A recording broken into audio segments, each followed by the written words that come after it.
I am the founder of an organization, Social Environment Enterprise, called RUR Green Life.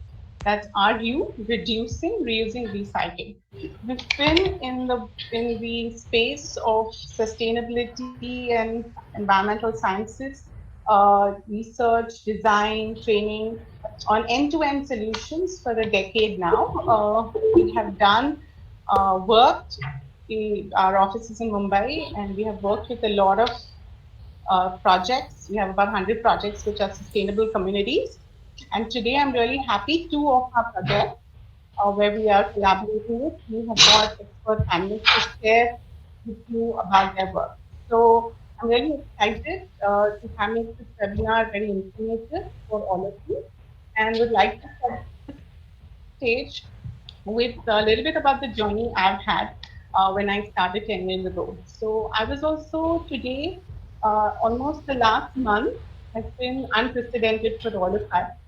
We've been asked to do a simple thing like stay at home, and which seemed like a challenge because we're so used to being on the move, used to being out, and it's like a reset time. I mean, we've all realized that we make an impact on the environment. The last month has been ecologically positive in terms of air quality.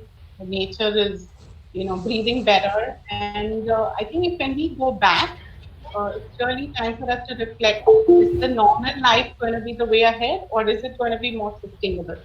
And we hope that we can ignite minds while we are at home to think about stay home, stay sustainable as we move ahead. So when I started, my biggest role in the beginning was as an individual. I wanted to make a difference, and waste, which was there 10 years ago, waste is there now, and waste will be. We all consume. We have to consume for survival in even essential items is what we consume, and that all ends up all waste, which we perceive as icky or smelly, something we don't want to deal with. But actually, it's our own responsibility. It's our waste. That's how I started, and the numbers. We go to the waste management side of things. The current situation is more about centralized waste management, where we have collection, transportation, and we do dumping into dumping grounds. And a lot of our waste, especially in metros like Mumbai, it's about 8,000 metric tons a day. The national numbers of India show a large quantity of waste comes from metros. So we as urbanites or citizens living in the cities are contributing to a large waste. And the current model or the model that most people are following is you you consume, you throw it into a bin, it gets collected into a green truck, gets transported, leading to a lot of gases, emissions, a lot of greenhouse effects. And that's what turned me on when I went and saw the landfill at Deonar, which is in Asia's largest landfill in Mumbai. It was mountains and mountains of waste, a lot of gas around. And I said, what can we do? So I started my journey at home, that was better. And we then realized that we need to, start segregating our waste, recycling. But there was a lot of, uh, yeah, I've been given some feedback on my voice breaking, so I'm just gonna step back and check what I can do. I request everybody to mute, that way the voice will be clearer. Yeah, is it better now? Everybody please mute your voice microphones. Yeah. Great. Thanks for your feedback. I'm glad it's better. Do let us know if the voice goes here and there. We'll try to fix it. Please, everybody, mute your microphones. That'll help everybody around here. So that's how the journey began. But when I started working as an individual, we 5, 6 people in the house, we started collecting our waste. I realized there was a lot of challenge. I couldn't compost all my waste because I didn't have a bigger capacity system. There were coconuts, there were leaves, there were shells. Also on my dry waste side, I couldn't take one packet of anything and send it to a recycler. Alone, you have limitations. So that's when the seed was sown that we needed to do it as communities, because to help make something valuable from something that you want to do, like waste into a resource, we need many more people to join hands. However, we don't need the whole city to join hands. We need a group of people to join hands and adopt a decentralized model.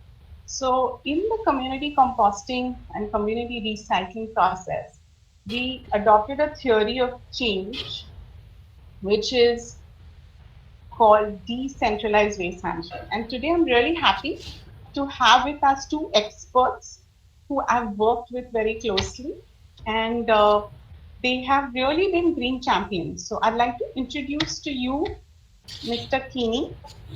Mr. Satish Kini, who lives in Mahim. He's actually my neighbor, so we stay 2 lanes away from each other. His building is close to my building.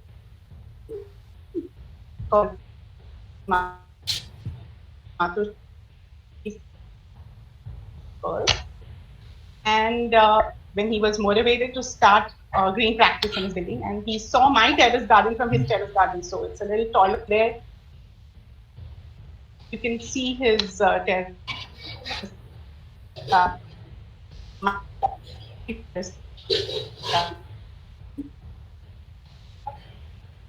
And so Mr. Kini has been a green champion for a long time. Also, care management work to help in the management to come on board and share about his work. Okay, so Mr. Kini, my question to you is, how have you started your green journey? What motivated you? And where are we at with your society today? Mr. Kini, over to you.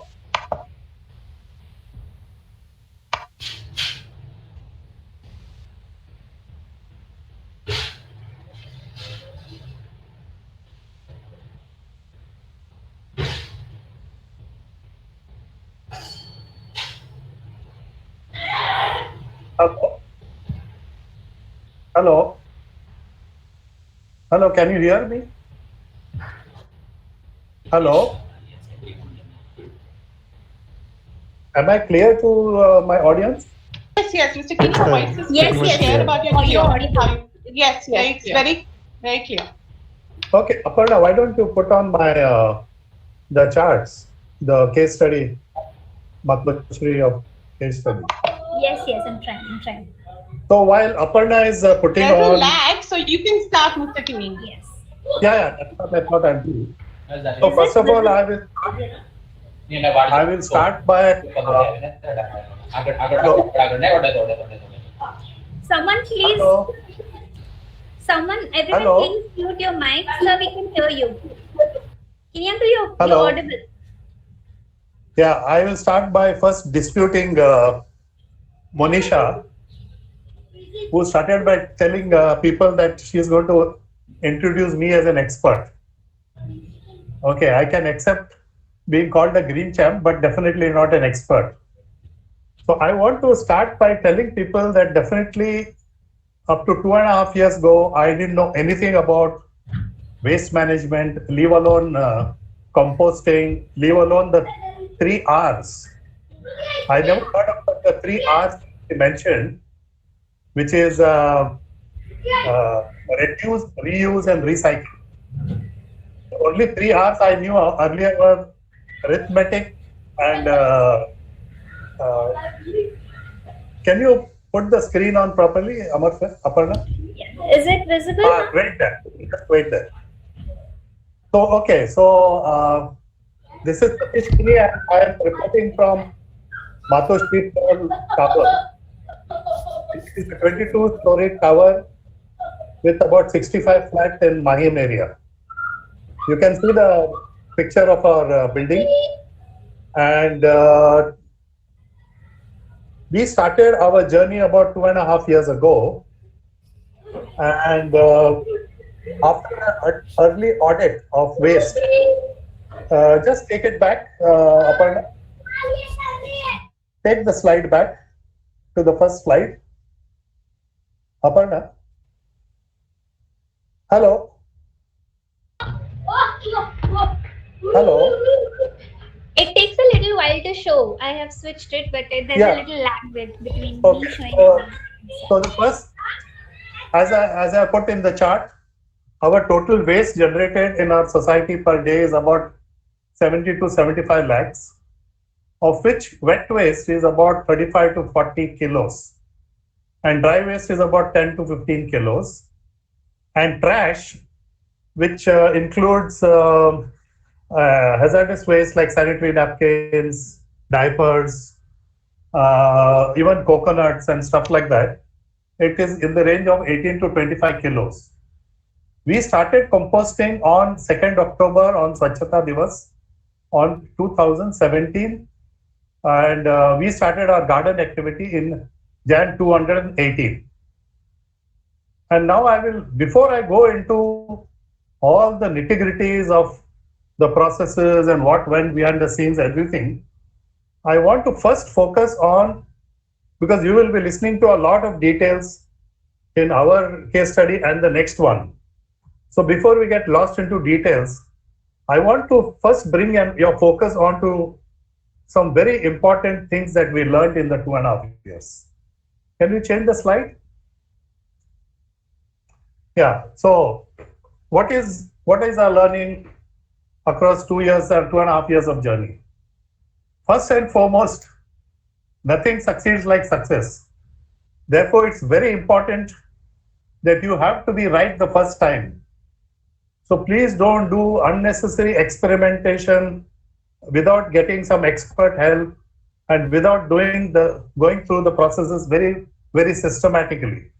Because if you make one wrong move and start composting thinking you know something which you read here and somebody has told you about it and all that, you may end up having a lot of smell around, you may have a lot of people complaining about it, and that's the end of the process. So just like in very important change management processes that I have been involved in, it is extremely important that whatever you start, do it very systematically, do it very professionally, and make sure that it's going to go right the first time. Okay, so that's the main important message I want to give, that don't try experimentation. Do it correctly with all the proper stakeholders and key success factors, which I'm going to talk about. Why I'm taking this first slide? Because when we go through all the details later, we may lose sight of the basic objective. What is the basic objective? That we have decided to be a green society, and we have to make this work. Every society will have, the 2 to 5% people who are always objecting. There will be always the majority of the large people who will be silent observers and will neither support nor object. And there will be a small group of people who are keen. So it is very important that first you identify the 2 or 3 green champions. That's all it needs. Even in a very large, ours is a relatively small society, just 65 flats. And you will be later on talking about a society which is 5 or 6 times our size. So you will see how big the problem can be managed. Let me first tell you who are the stakeholders and how do you make sure that they are taken care of. Because unlike any other large value, high cost projects like solar power generation or sewage treatment plants, where the initial money is very high and you get your returns after 7 or 8 years. But the role of individuals is very low in those projects. Whereas in waste management projects, the capital investment is not very high, but the role of individuals is extremely high. And that is why when I talk about the stakeholders, it's very important to know the number one stakeholder which will decide the success of this project are individual households in your society. Individual households. So if you are a society of 65, every one of the 65 have to understand, have to agree, and have to comply with the thing. So number one stakeholder in this success of this thing is every household of the society, especially the ladies who are usually in charge of the kitchen and the maids. In most Indian houses, we usually have housemaids working in the kitchen or cooks. So a lot of the wet waste is generally created in the kitchen. So therefore, the number one stakeholder is the household, and within the household, the ladies and the housemaids. Okay, now what is that about this? These, I would say, if I were to say out of 100, what percentage will be this stakeholder consist of? Almost 80% of the success will depend on how effectively you are able to get your every household, the ladies, housemates, cued into this program through proper awareness, through proper training, through monitoring that they are following the things properly, and also ensuring that you are giving them all the necessary infrastructure. By infrastructure, it's a big word, but in terms of waste management, as far as households are concerned, it's very simple. Okay, so I will come to that as we go along. The next very important stakeholder is the housekeeping staff and the supervisor. I already said 80% of the success depends on how effectively each and every household and ladies and housemaids are doing their segregation at source. The second most important thing is the housekeeping staff and the supervisors. Why I have given them in different colors? You cannot select who your neighbor is going to be. You cannot select who your other society members are going to be. Okay, you cannot select them. Whereas when I mentioned the ones in green, the housekeeping staff and the supervisor, they are something which you can select. Okay, they are something which you can change if you're not happy with them. So make sure that your housekeeping staff and supervisor are properly trained. They are given all the necessary infrastructure to work with, the facilities to work with. They have to be properly incentivized, because remember, they are all handling the wet waste. Okay, and that's not a pretty sight. I mean, even we ourselves don't want to handle our own wet waste. So imagine a group of outsiders coming to handle your wet waste. And so therefore, you have to incentivize them to make sure that they are happy doing what they're doing. And very importantly, give them respect and appreciation. Very often, and this is one point which I will again and again emphasize, and today is May 1st, which is International Labour Day, and I'm sure at the end of it, Monisha will be making a special tribute to the people who have made waste management very successful anywhere in the world. And they are the housekeeping staff and supervisors who do that. So a lot of respect and a lot of appreciation is due to them if we are to make this successful. And they would form the 20%. So, like in every project, 80-20%. 80% is the households, 20% is the staff. It can be 70-30 and all that. But so what about the other three? I'm talking of the next one, which is a very important. The other three stakeholders, which are the green consultants and the equipment supplier, the voluntary green champs within the society, and the management committee of the society. These are the other three very important stakeholders who are there to ensure that the household and the housekeeping stakeholders are able to carry on with their duty, are able to do the things which they are expected of them. The green consultant, in my opinion, is extremely important, and the equipment supplier, because Usually it has to be one. And in our case, I think we have been very fortunate to have come across RUR Green Life as our consultant. Monisha Narke is herself very, very passionate, very, very committed. And so are Green Warriors. I remember Neha Mundra very much, Aparna, Aditi, Sunny, all these people. So whatever I have learned in the last 2.5 years are actually what I have learned from them. Whatever I know about waste management today, and she's calling me an expert, is on account of what we have learned by doing, working as per the recommendations, getting inputs from the housekeeping staff, and actually getting the work done. So the green consultant is also green, in green color. In the sense you have a choice. You can get RUR, you can get XYZ. But it is very important you get the correct consultant and the correct equipment, and not look strictly at what government people do, L1. Don't look at for the lowest rates. Look at passion and commitment in the people who are dealing with. Very often when people come to me and other society management committees, they ask me, in private, so how is their composter? How good is it?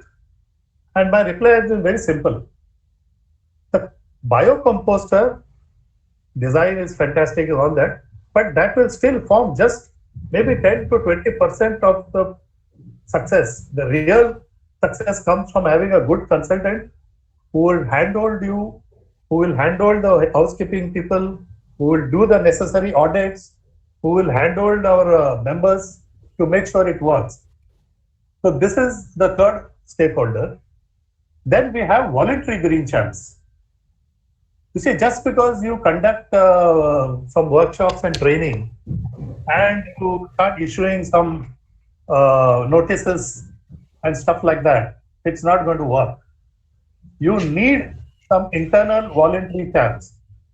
While you may have one or two people who are like the anchor, you still need 4 or 5 people within the society who take some voluntary help to make sure that they motivate the people, they show respect, and so they can train people whenever they are going wrong. They can counsel people whenever they are going wrong. And most importantly, the last one, last but not the least, I am also part of the management committee, but I can tell you one thing: if the chairman, the treasurer, the secretary, the other committee members are not very united, are not very positive, and they are always cost conscious and they look for results. But it is extremely important that the management committee should be united in their objective to get it done, and therefore they should give a free hand to the person who's taken charge. Like in our society, I took the responsibility, and I must say, if our success is responsible for RUR to trainers and housekeeping to do their work and every household to do their work, the role of management committee has been extremely important. They have always given support to whatever suggestions we wanted to get implemented, whatever equipment we wanted, whatever incentives we wanted to give to housekeeping, and which is why I think all these are the most important stakeholders. Why we have identified the stakeholders, let me next go to the success factors. So what are the key success factors? Just go back a bit. Yeah. The key success factors are: 1, please follow all the recommended processes and protocols defined by the green consultant. Please do not experiment, because if you do some things wrong and it starts smelling and things go wrong, that is the end of the thing. Before you can take it up again, it will take another 5 years for the next management committee to take it up. So please follow recommended processes, especially the 3-bin segregation in every house. That is a key. And then the recommendations given by the, just go back, Aparna. Mr. Kini, we can also highlight that the 3 segregation is important even in a society, but also is recommended in a school if you want to make a sustainable community? Oh yeah, absolutely. See, You want to change all my experience is limited to a society at the moment, source is and even, but just to highlight, is, yeah, so that's for society. I'm just Yeah. sharing up a yeah. that's your minimum important. Aparna, can you just go back? Yeah. So first success factor is please follow all the recommended processes. Because we'll come to that later. But what I'm trying to say, keep this chart with you. Don't forget this chart. When you go into the details, just go back, Aparna, 1 second. The next success factor is please listen to your housekeeping staff. If they're sincere and if they're motivated by you, they will give you very, very practical inputs to make the processes more practical and workable. So please listen to them and appreciate them for what they do. Because why I'm telling you all this, it is not a simple arithmetic. This process involves a lot of emotions. People have to be passionate. People have to be motivated, and it's not a question of just putting all the things together and it works. It doesn't work. People have to be sincerely interested to do it. And the last and most important success factor, which many people don't do in societies, is to have positive internal communication with all householders, with housekeeping staff, at regular intervals. For example, we had right from beginning, we created a all members group, and every week, every day, almost every 2-3 days, we used to put positive things that fantastic. Almost all the houses are now segregating well. Everything is going well, and this is the picture of our first compost. This is the first picture of our thing. So once you keep encouraging people and not finding faults, please do not get into the naming and shaming mode of people. To straighten out people, don't get into teaching people some lessons, because this is very important. There will always be a few laggards, always be 2 or 3 houses, or maybe 5% of the houses who will not follow the rules. There will be some children who are misbehaving. There are some servants who don't, follow. So you will always have that, but you have to persevere with them. So positive internal communication with regular. Now we will go into some of the details, and I will tie it back to what we were talking about. Aparna, next year. Yeah, Mr. Kini, Mr. Kini, just a request. In the interest of time, we'll go a little faster with the segregation. Yeah, now we are fast. I wanted to emphasize the summary, because what happens, we tend to get lost into details afterwards. Now we are talking very simply the 3 bins segregation. When I talked of infrastructure, make sure that you have provided colored bins, green for wet waste, red for trash, and a basket or something for dry waste. Please ensure that there is a chart given to every house, as we did, a laminated chart, which you can put onto your refrigerator with magnets, which will clearly say what is wet, what is dry, and what is trash. Next, please. This is very important. Okay, then comes, where do you put the composters? Usually it's a huge problem. Everybody says, don't put it here, don't put it there, not near my window, not near my cars. According to me, the terrace is a very good place where you can put it. And we were very lucky to have a automatically covered terrace, because we had the water tank above that. So you can see the 6 compost which we have there right on the terrace. And also it is a very good utilization of a terrace which is otherwise not used. You can also see on the other side, we have used it for a terrace garden. Next, please. Okay, now this will give you a very brief run of the processes that are run at Mattershee, and I guess in any other place where RUI is. So first you have this lady who have all collected the waste from every house, Then they weigh it into in these buckets. Then they pour it into the composter, which is then balanced with a little thing of dry sawdust or dry leaves for balancing. And then we rotate it for 5 to 10 times every alternate day. After that, it is harvested, and then the harvest is sieved, and this is the sieved portion which you see there. And that sieved portion is the perfectly organic compost which we have used in our gardens. Next, please.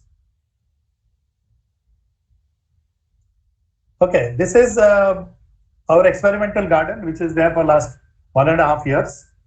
And we are. It's really a delight to see this garden. It's always flourishing. And it is still an experimental stage. And we were actually going to start on literally a farming level thing this year in April. But because of COVID, I think we will have to shift by another 3 or 4 months.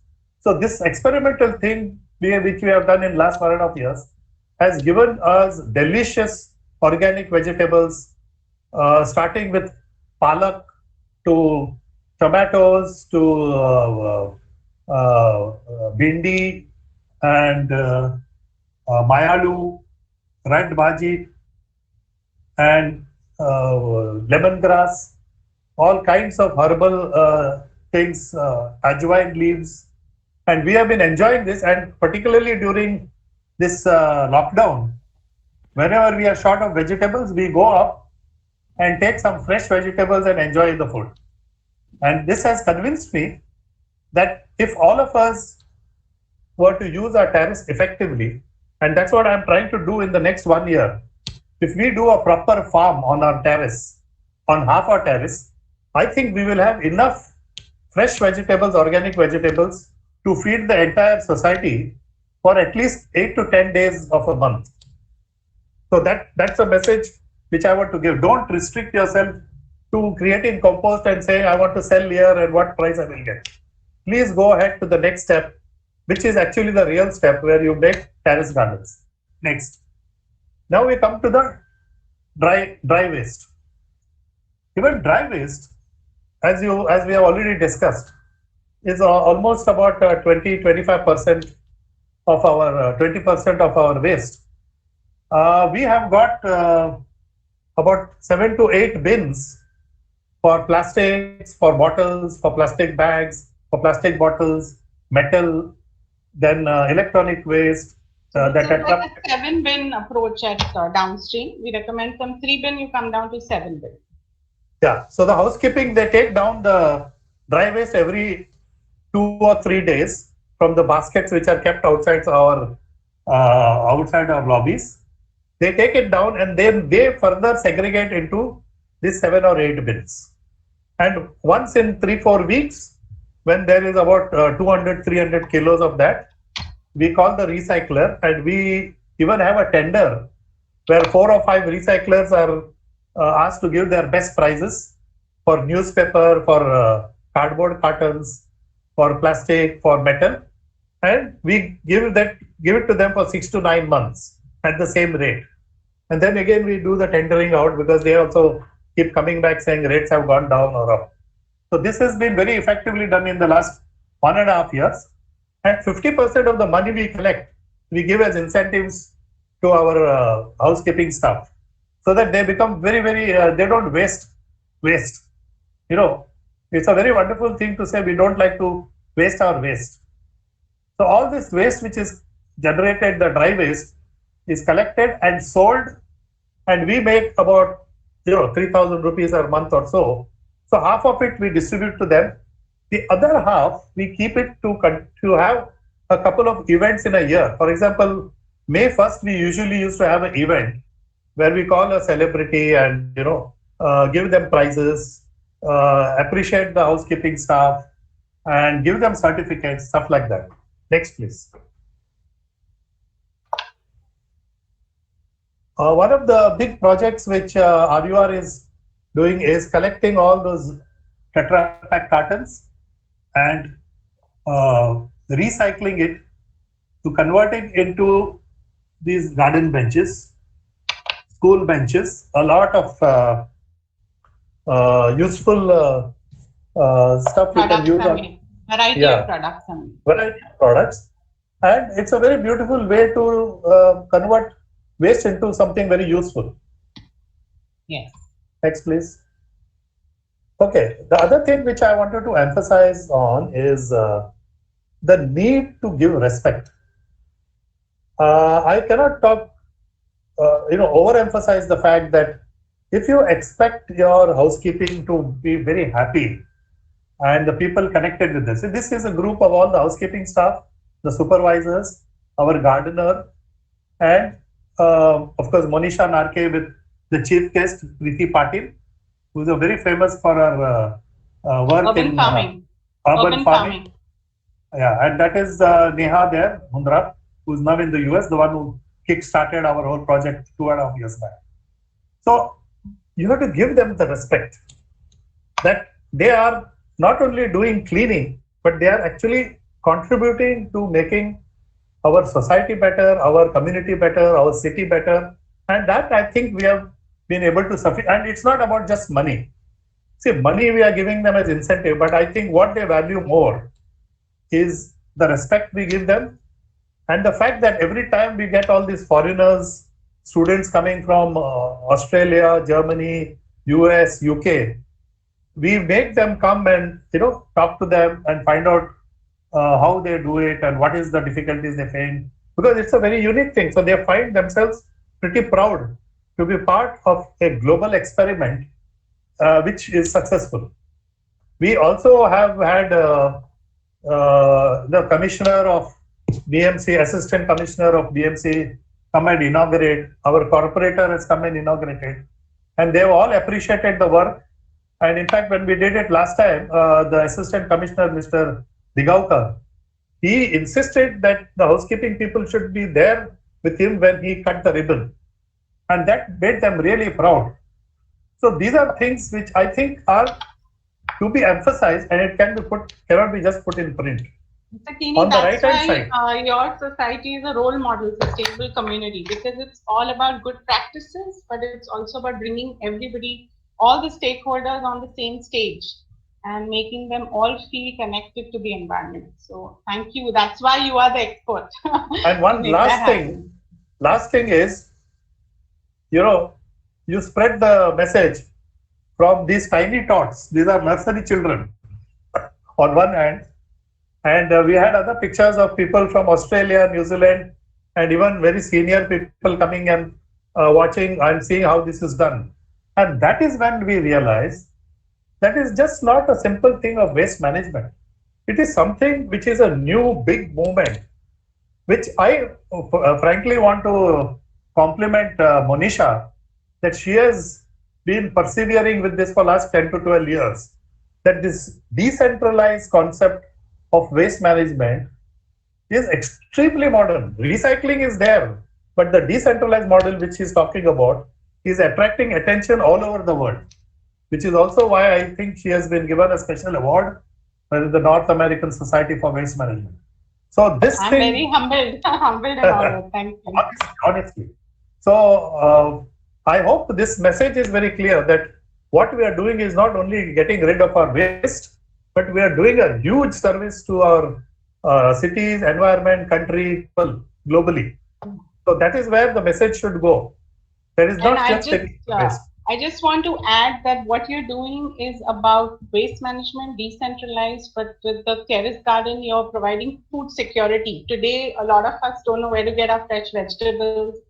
The markets are tough. So if you were growing your own, it would be just a step away, climb up and you'll find. So more and more encouragement of using your compost to increase green cover is the circular economy. It's taking your waste into a resource back into producing and going round and round, and therefore not, having any impact on the environment. Yes, that is another thing I've learned from you. And I'm also pushing that thing of a circular economy.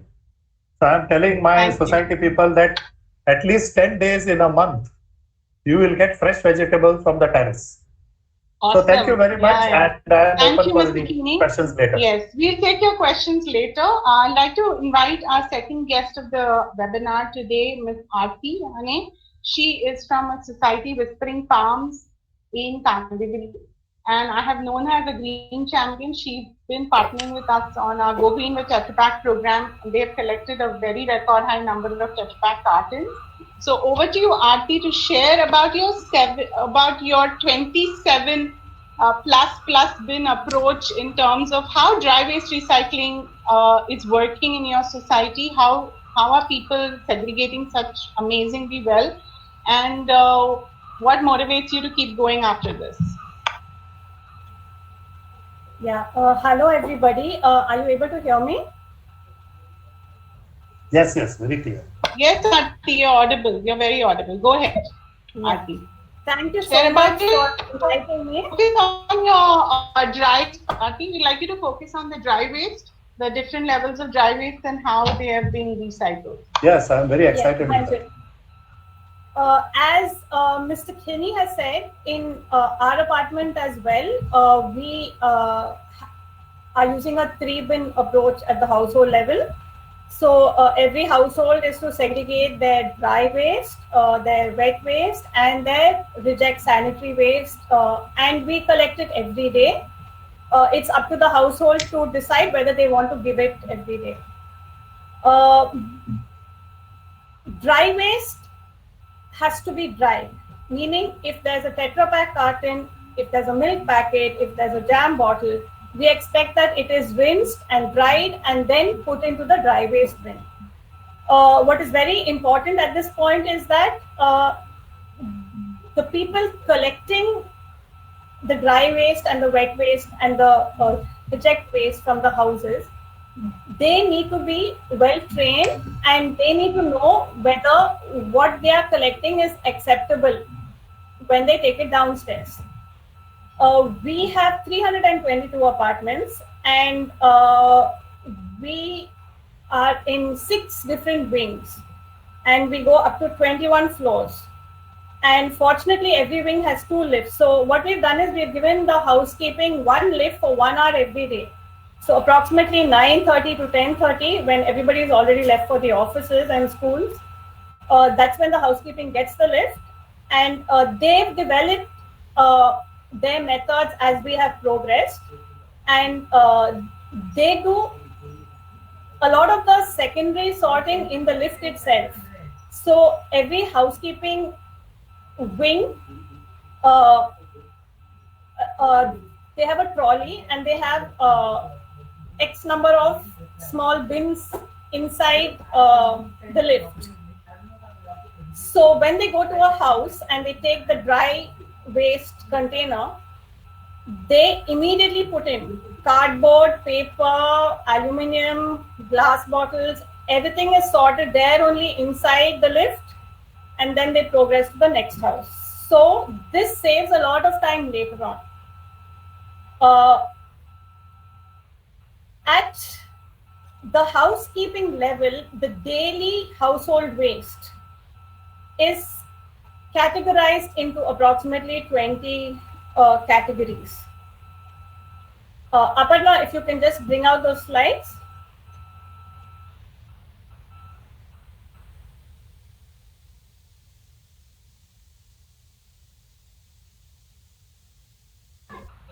Right, okay. Let me just get my screen. Yes. So,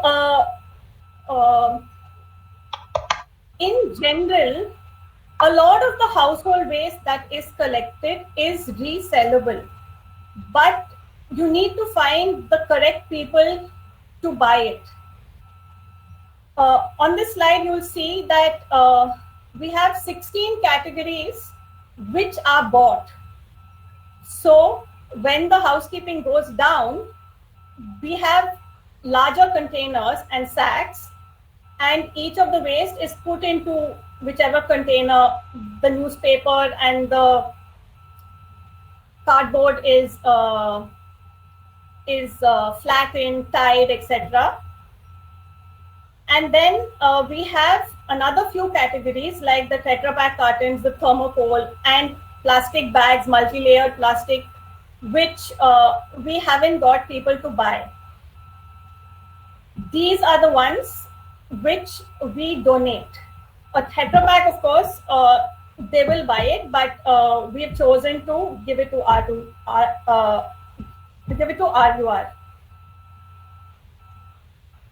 The thing lucky for our building is that we have space, because we're such a big building. We have basements, we have spaces under the staircases, and this building was designed with chutes which are closed. So every wing has a chute room. So this way we've got a lot of storage space to ensure that we have good enough quantity for the vendor to take. For example, thermocol, we accumulated. That's why I think that community engagement is important, because as a community you can reach such higher levels of segregation. That is right. Because when you want to dispose of it, you need to have enough quantity for the vendor to find it worthwhile to pick it up. Because when he's going to hire a truck and come, he needs that truck to go back full. So if your society is too small, then you need to tie up with other societies, which is something which we are doing. For example, for plastic bags, and there's also a hard plastic which nobody wants to buy. For example, the black plastic, because black is difficult to recycle, in the sense that because it's already black, you can only make it black again. So the smaller vendors who come to buy it, they don't want such stuff. So what we've got in Lokhandwala Kandivali is we've got a system where this is picked up from multiple societies. So twice in a month we have this truck come in and it picks up from all the different societies. So the truck will go back full. Now our society, being a 300 plus society, we actually have enough on our own to ensure that the truck that comes is going back full. Now, apart from the day-to-day waste, which is what you saw, you also have a lot of other things which households want to dispose of periodically, like the electronic waste, clothes, shoes, books, textbooks. You have kitchen items, toys. Where does all this go? Because it's like huge quantities of stuff. And with 300 families, even if every family has one item every day, I mean, you have 300 items in a month. So for this as well, we've got segregation bins in an area in our apartment, and households are requested. If you have clothes, go put it in the clothes bin. If you have toys, put it in the toys bin. And we've got small bins, but we soon realized that we have so much that we are generating and disposing of. So we've got secondary storage places to keep that, and then all this is periodically sorted out, and we've got places for each of these things to go to. Of course, I think that's really commendable. It's very, very commendable that you reach such a high level of collection, and motivating people to separate and give it. That's really, I think, a role model for people to start. Yeah. See, and the thing is that when the housekeeping is trained, they too know where certain things are to go. And one thing is to ensure compliance, the housekeeping needs to also be firm. For example, if you have a household which is giving you like dry waste, which is dripping, like milk packets, they've got their milk in the morning and they're eager to put it out. So that milk packet will be wet. We've told them, you just let it be that. Don't ring the bells, just leave it back in that bag, so that the person knows that they need to dry it and give it the next day. And initially, there was a lot of resistance. We also don't use any bin bags in any of the bins. That it's a big initially that's a was big a no bin challenge. liners. No bin liners. No liners at all, yes. In fact, we've discouraged people from using even paper because it becomes very difficult to compost. So the thing is that no bin liners means you have like each household, if they are giving you 2 bins a day, it's like 60 liners in a month, and with 300 flats, and with, you can just do the math, it's like hundreds and thousands that you're generating. A big clap for Aarti and her society, because no bin liners at 322 is really very commendable, because you have so many people to convince not to use a bin liner. That's quite amazing that you've achieved. Yeah.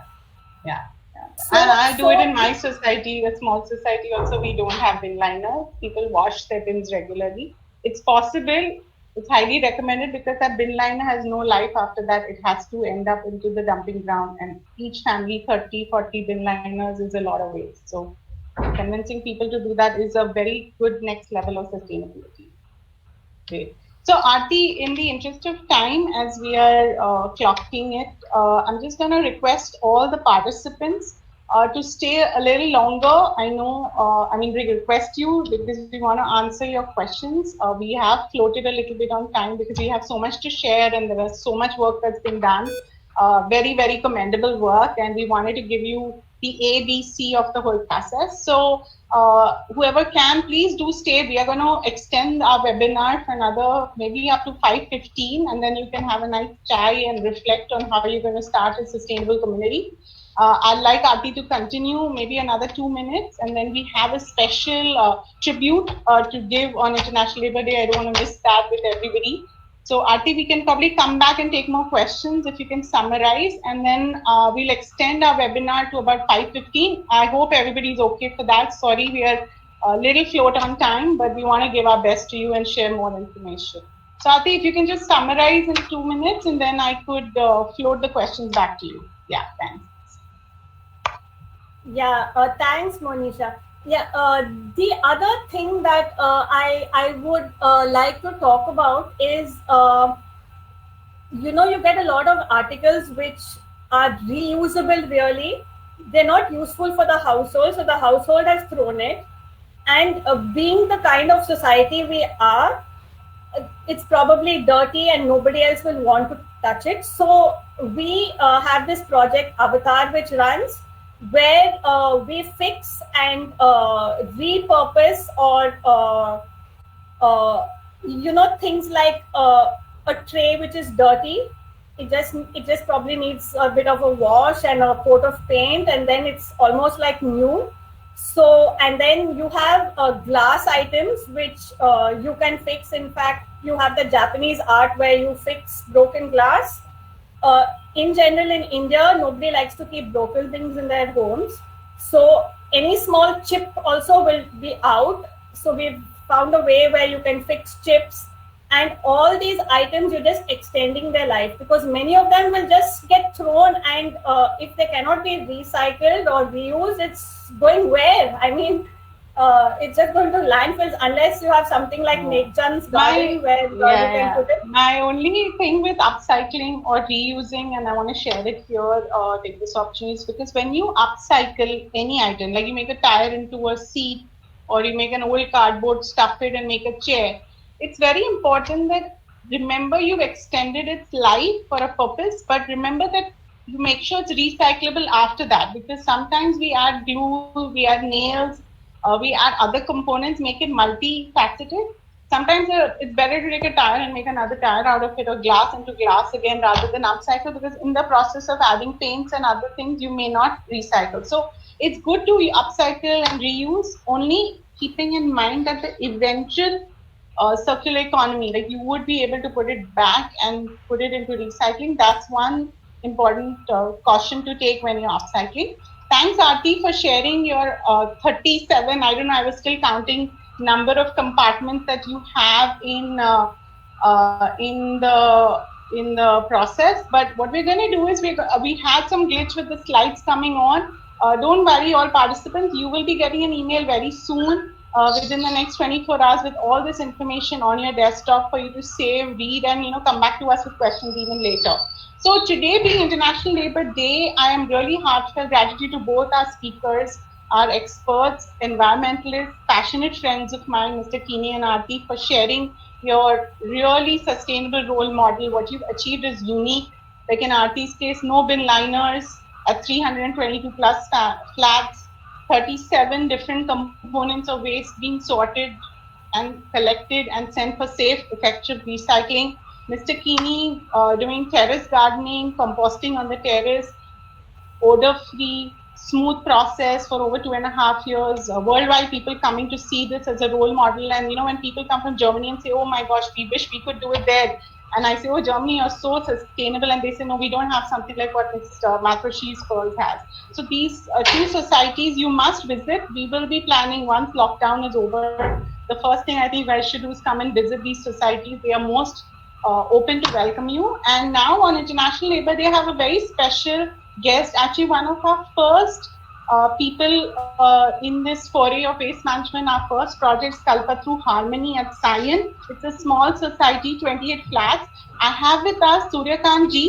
Suryakant ji, आप हैं यहाँ पे? आप mic on कर सकते हैं. Suryakant ji is from the housekeeping side. He is a manager at Kalpataru Harmony building. He's a bridge between the housekeeping staff and the residents. He has worked very closely with RUR. We have done a lot of training and sensitization. Today on Labour Day, as you can see, Suryakant ji is there. He's collected Tetra Pak cartons, deposited at the closest Reliance Fresh store in Sion. He does this regularly. He's there with us and his team of residents and housekeeping staff. Those are his biocomposters, aerobic, kept in the garden right when you enter. No smell, very clean, neat. In fact, look beautiful in the garden.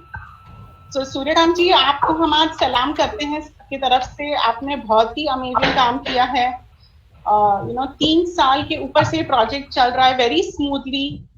What I just like Suryakant ji to share in a few words. आपको ये काम करके कैसा लगता है? आप आपकी housekeeping team को कैसे मोटिवेट करते हैं, Suryakant ji? Thank you ma'am. Hello. हाँ, सुनाई दे रहा है. हाँ जी, सुनाई दे रहा है, बोलिए. कामगार दिन पे आप सभी को हार्दिक शुभकामनाएं देता हूँ. और ये जो काम हम लोग ने स्टार्ट किया था 20 फरवरी 1917 को, तो उस टाइम में थोड़ा एज अ वर्क हम लोग कर रहे थे. तो मेरे हिसाब से हमारे जो पार्वती रघुनाथ मैडम थी, उन्होंने प्रोजेक्ट चालू करने के लिए हमें बोला था कि सूर्यकांत हमें प्रोजेक्ट चालू करना है. उस टाइम में हमने ऐसे बोल दिया ठीक है हम लोग करेंगे. लेकिन थोड़ा उस टाइम एक ऐसा था कि हम लोग ने एक जैसे वर्क कर रहे थे as a society manager, housekeeping एक थोड़ा सा बर्डन हो रहा था. तो हम लोग ने बर्डन के हिसाब से कर लिया. लेकिन विद इन 6 मंथ उसमें से रिजल्ट आने लगे. रिजल्ट आने के बाद हमें मालूम हुआ कि अगर हम जो हमारे कम्युनिटी मेंबर्स है, हमारे मेंबर्स है, ये चीज है ना, एक मजबूरी नहीं करके एक जवाबदारी करके कर रहे हैं. तो हम लोग ने सोचा कि अगर मेंबर ये करना चाहते हैं तो हम लोग भी हमारी एक जवाबदारी करके हम लोग ये करेंगे. और उस हिसाब से हम लोग ने चालू किया. तो लास्ट में जब हम लोग देखना चाहेंगे, अगर हम लोग कुछ करना चाहे तो कुछ भी कर सकते हैं. तो उस हिसाब से हम लोग ने चालू किया. लेकिन जब इसके रिजल्ट हमको मिले, जो हमने जब स्टार्टिंग में मेरा काम इस हाउसकीपिंग से था, तो मैंने जब चालू किया हाउसकीपिंग से यहाँ से, तो हम लोग को इतना मालूम था कि हम लोग को कचरा उठाना है और कचरा फेंकना है. कचरे के डब्बे तक फेंकना है. उसमें से जो अच्छा मटेरियल रहता था हाउसकीपिंग वाले निकाल देते, रख देते थे, उनको बेचना था, ये करना था. लेकिन जैसे कि हम लोग कहते फूड है, कुछ सब्जी है, रेसिडेंशियल एरिया में आने के बाद ये सब कुछ जानकारी हो गई. तो जब हमने ये चालू किया था, चालू करने के बाद स्टार्टिंग में थोड़ा प्रॉब्लम हुआ. करीबन 5-6 महीने हम लोग ने स्ट्रगल किया. ये सर्विस ठीक ढंग से हमारी नहीं हो पा रही थी. विद इन 6 मंथ के बाद में हम लोग ने जब ध्यान दे के काम करना चालू किया, क्योंकि इसमें सबसे बड़ा पार्ट था मेरा हाउसकीपिंग डिपार्टमेंट का. और हाउसकीपिंग वालों को जब मैंने बोल दिया था कि हम लोग को ये काम करना है, तो उन्होंने भी हंसी करना चालू किया था. लेकिन हमको रिजल्ट नहीं मिला था. 6 महीने के बाद जब हमने फर्स्ट जो वेस्ट का ये निकाला था, उस टाइम हमने उससे देखा था, तो इतना बहुत अच्छा लगा कि हम लोग कुछ ना कुछ कचरे के से कुछ ना कुछ तो कर रहे हैं. क्योंकि हम लोग को सबसे पहले इतना ही मालूम था कचरा उठाना है, फेंकना है, उठना है, नहीं फेंकना है। तो मेरे हिसाब से उसके बाद में जब आर्यर टीम ने हमें सब मेरे आर्यर टीम से हमें कुछ जानकारियां दी जाती थी और जानकारियां फॉलोअप करते रहे। उसके बाद में उनके यहाँ से विजिट होती थी, विद इन 1 मंथ में 2 बार आते थे, 3 बार आते थे, कुछ ना कुछ डेमो देते थे, सिखाते थे। 2 बार हम लोग का वर्कशॉप हुआ था। 2 बार वर्कशॉप होने के बाद सब लोगों ने देखा क्या करना है क्या नहीं करना है। स्टार्टिंग में तो बहुत प्रॉब्लम होता है। वो करीबन 1 साल तक जो हमारे 2 मेंबर थे, पार्वती रघुनाथ और अपर्णा नाइक, ये 2 मैडम हर एक के घर में जाके सबको बताती थी आपको ये करना है, आपको वो करना है। मेरे हिसाब से दोनों ने स्टार्टिंग में जो कमिटी मेंबर्स है इन्होंने बहुत मेहनत की है। उसके बाद में मेरा पार्ट था और बाद में हाउसकीपिंग का। तो हाउसकीपिंग एंड मेंबर के बीच में एज ए मैनेजर में खड़ा था, तो मुझे दोनों की तरफ से काम करना था। तो मैंने दोनों को साथ में लेके ये काम करा के चालू किया था। लेकिन आज अगर मैं चाहूँ, आज अगर बोल सकता हूँ कि सच में ये काम करके मुझे इतना अच्छा लग रहा है कि आज हम लोग इन्वायरमेंट के बारे में, वातावरण के बारे में कुछ ना कुछ कर पा रहे हैं। हम लोग 100% नहीं दे पाएंगे, लेकिन कुछ ना कुछ, क्योंकि सूर्यकांत जी आप बहुत मैंने जब अमेजिंग काम कर DMC रहे हैं, में बहुत ही अच्छा कर रहे हैं। आपको तो DMC ने सर्टिफिकेट भी दिया है और प्रॉपर्टी टैक्स हाँ। वेवर भी 5 से 10% आपको मिलने वाला है, तो अभी प्रोसेस में है। हाँ, तो हाँ। बहुत अच्छा काम कर क्योंकि रहे हैं अगर सर्टिफिकेट मिला था ना, बहुत अच्छा लगा था। क्योंकि हम लोग ने जब स्टार्ट किया था, हम लोग जब BMC के मीटिंग में ज्वाइन करते हैं, तो उस टाइम में मैंने देखा था, एक प्रैक्टिकली देखा था कि उस टाइम में जो ऑफिसर ने स्लाइडिंग दिखाए थे हमें कि देवनार डेपो के यहाँ पे जितना भी कचरा डंप हो रहा है, वहां पे अगर मैंने देखा था ना, तो एक बिल्डिंग से भी ज्यादा ऐसे 2-2, 3-3 ऐसे डंप हो रहे थे। तो मैं ये नहीं चाहता हूँ कि मैं इतना कुछ कर पाऊंगा, लेकिन हमने ये सोचा था कि हम उसमें से थोड़ा भी कम कर पाए। जैसे अगर मैं सोचूं मेरा 30 फ्लैट है, 2 डुप्लेक्स होने की वजह से 28 हो जाते हैं। तो इसमें कंडीशन ऐसी है कि अगर हम लोग कचरा पहले फेंकते थे 60-50 के आसपास कचरा हमारा बाहर जाता था, तो आज उसको मैंने करीबन 75% माइनस करके लेके आए। लेकिन उसमें भी अगर 15%, 25% जो बाहर जा रहा है, उसमें सेल्स बहुत है। जो अपने नारियल के सेल रहते हैं ना, ग्रीन नारियल के सेल, वो होते हैं। तो ये कचरा हम लोग बाद में अभी वो जब अभी DMC हम का कम्युनिटी आजू बाजू का बिल्डिंग लेके वो नारियल को हम लोग शेयर करना है। हाँ, के भी क्योंकि जब Suryakant ji has motivated to, we've got an order from them. They're also going to be starting composting. तो अभी आपके आजू में जो 2 बिल्डिंग है उसके साथ मिलके हम लोग काफी और कर सकते हैं। तो थैंक यू सूर्यकांत जी, आपने बहुत ही अच्छे से ये प्रोजेक्ट में आपने हमारे पहले ग्रीन चैंपियन जो हम बोलते हैं, आपको हम सैल्यूट करते हैं सबके तरफ से। आज इंटरनेशनल लेबर डे, इसके लिए हम आपको really bottom of my heart से थैंक यू बोलते हैं। आप आपका काम जारू रखिए और हम लोगों को लेके आएंगे आपके बिल्डिंग में लॉकडाउन के बाद। And thank you all for patiently staying back. We've extended. I'd like to address 2 questions that came up. One question was, does your composter smell? What to do about the smell, odor? Is it safe, hygienic? A lot of people say composting not in my backyard. I don't want to do it here. I'll transport it. 60 to 70% of household waste is biodegradable waste, which can be composted in situ. It is very important to do that decentralized, because you're saving all that quantity of waste being transported. So firstly, composting is a natural process, and when you do it, when you walk in a forest, everybody's gone to a forest, you've not had any smell there, right? Because it's aerobic and it's natural. Matter breaks down with action of enzymes and bacteria. You need the right equipment, you need the right system, the technology should be right. The processes of adding your wet waste, balancing your pile, adding your greens, which is the food you generate, and dry leaves, very important. Dry leaves, or in some societies there's no leaves, so we use sawdust. If you get the process right, it is a gift of nature. It's a natural process. When done aerobically, when mixed and balanced well, you will not have any smell, including the 4 months of monsoon. Monsoons can be a little high humidity levels, can be a little difficult, but we have 4 to 5 months of monsoons in Mumbai, and all our projects work throughout the year. Monsoon or no monsoon, they work. So, how to do your composting right, we will plan another session on that, since there's a lot of interest, how to make it odor free, how to make it safe.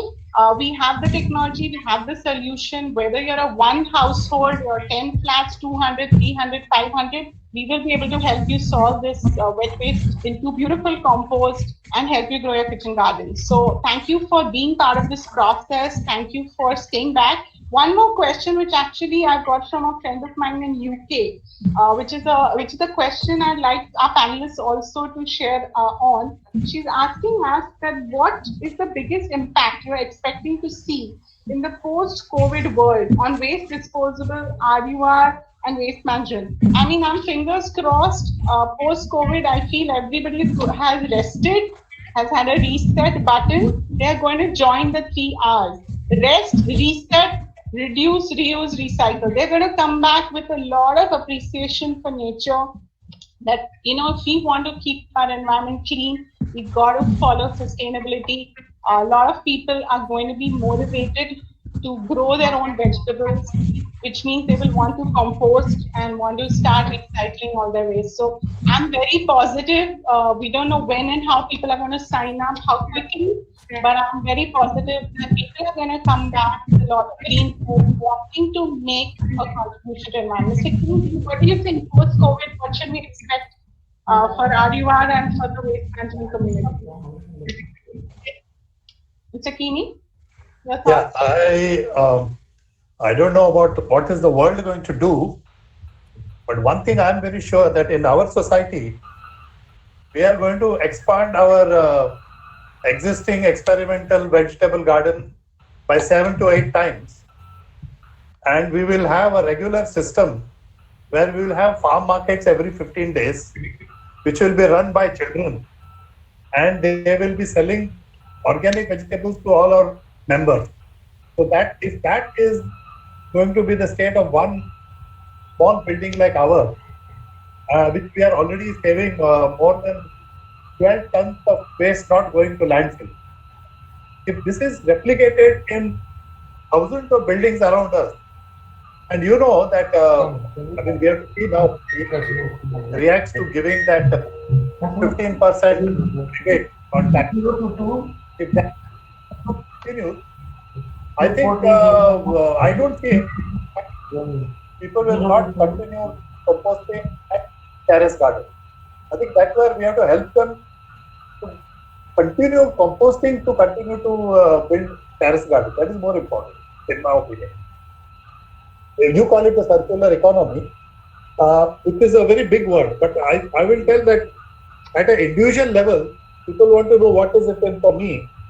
And in the lockdown, they have realized at least 10 to 15 people in our building regularly make trips to our terrace, pull out mint for the vodka, take bhajiyas from ajwain leaf, they take mayadu for their prawn, and it's a regular affair now.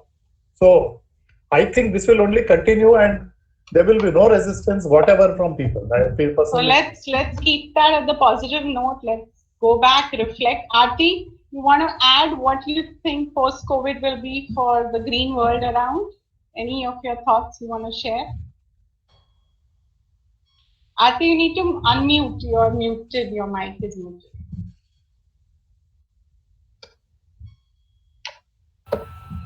Yeah, I've been thinking about it, Monisha, and I am just keeping my fingers crossed that the markets will open and the Raddiwalas will want to take the things, because otherwise, where is it all going to go? This is what's really been bothering me. We've accumulated our dry waste for the last 1 month, and very soon we'll have to start giving it to the BMC truck because we're running out of storage. And where is it going? I just don't know. Waste management and handling is going to be a challenge because of the fear of getting COVID. And you don't know who has it, who doesn't have it. I don't know how receptive people are going to be to allow others within the society. One thing for sure is that nobody minds things going out. They always mind things coming in now. So I don't know. I'm just as Let's uncertain hope, as anybody else. I think we have a lot of recyclers out there who want to get back into business. And I think it's a matter of time. So we as people who are working in the waste management space and people who are already collecting and segregating need to push them, need to make sure our waste gets channelized. I'm in touch with a few recyclers who are, waiting to start their factories. Most are outside of Maharashtra, like in Gujarat and other places where hopefully May 3rd things are going to open up. So let's hope we can channelize the dry waste and everybody else can start composting. At least start talking to your committee in the building, have a WhatsApp group formed and start discussing how, where you're going to place your composters. You can start doing that because that our factory, I'm sure, is going to open up next week. We are optimistic. We are in Gujarat, our factory, so our composters will be under production and hopefully we should have them out ready for people who want to start. So thank you all, one and all, for joining. Thank you for staying for the extra 15 minutes. I really salute all our special tribute, all our housekeeping staff. We have trained over 110 and the numbers are growing. People in the we have the housekeeping staff, our building society cleaners, Safai Karmachari, all these people, we have empowered them. They have been earning livelihood better now because they can compose, they're able to help in the garden. So, we must respect them. Today's special day with the moment to thank them and gratitude for them. We at RUR really salute all of them. They are our team champions. We work very closely with all of them. No one can we train them, we spend a lot of time educating them on safe practices, how to do the work, health hygiene. So when you segregate that source, that's more than any other one. That's going to give health and clean environment to your housekeeping staff. So thank you, Mr. Kini. Thank you, Aarti. Thank you, Suryakanji. I'd also like to express thank you to our partners, Go Green with Tetra Pak, where we are running this program on Tetra Pak and recycling in Mumbai. You can deposit your Tetra Pak at Sarkari Bhandar Reliance Fresh store. We have 44 of them across Mumbai. Write to us at RUR, www.rur.co.in. We'll be happy to guide you to set up a safety community anywhere in India, not only in Mumbai, outside of Mumbai as well. We will work with you closely to make that happen. Not only a society, it can be a school, it can be a corporate office, an institution, a campus. We will be able to partner with you and come and help you, help you adopt many practices. Once you start waste management, you trickle into other practices like water management, energy management. You become conscious, ecologically conscious. So please stay tuned to us on our Instagram and Facebook pages. I'd like to thank my team, Dr. Aparna Pandey, Aditi, Prathamesh, all you guys here, making these webinars happen, getting many people sign up. So thank you, RUR team as well. And stay safe, stay home, stay sustainable. Take care. And I now close our webinar until we meet again. Thank you so much. Thank you, Mr. Thank you, Monique.